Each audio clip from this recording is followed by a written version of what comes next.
Namaskar, welcome back to Vidushi's class. Today I am discussing about spoken English. I know spoken English is a very important chapter in our life. তো আমাদের কিন্তু spoken English জানতেই হবে যে কোনো কাজের ক্ষেত্রেই সামান্য বাড়ির থেকে বেরোতে গেলে আমাদের ইংলিশটা জানা দরকার স্পোকেন ইংলিশটা খুবই প্রয়োজন জানা দরকার ওর জন্য আমাদের কিন্তু নতুন নতুন অনেক ক্লাস দেওয়া রয়েছে অনেক পুরনো ক্লাস দেওয়া রয়েছে তোমরা সেগুলো দেখো অনেক ক্লাস পাবে স্পোকেন ইংলিশের উপরে এছাড়াও টেন্সের উপরে ক্লাস দেওয়া রয়েছে তোমরা সেগুলোকেও দেখো তাহলে তোমাদের পুরো কনসেপ্টটা ক্লিয়ার হবে অনেক কিছু জানতে পারবে ভিডিওগুলো দেখে আজকে আমরা স্পোকেন ইংলিশের নতুন একটা ক্লাস নিয়ে এসেছি তোমরা যে ভিডিওটাকে শেষ পর্যন্ত দেখবেন তাহলে কিন্তু লাস্টে কমেন্ট করে যাবে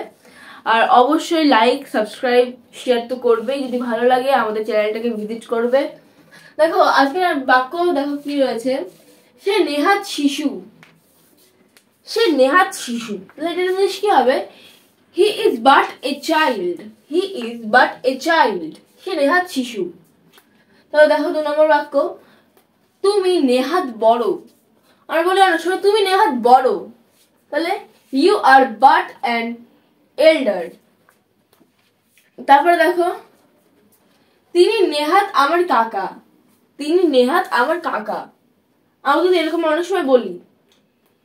তাহলে দেখো English he is but my uncle সে নেহাত গরিব He is but a poor. এরকম কিন্তু বাক্য আমাদের খুবই প্রয়োজনীয় সবসময় আমাদের কিন্তু বলতে হয় এইসব বাক্যগুলো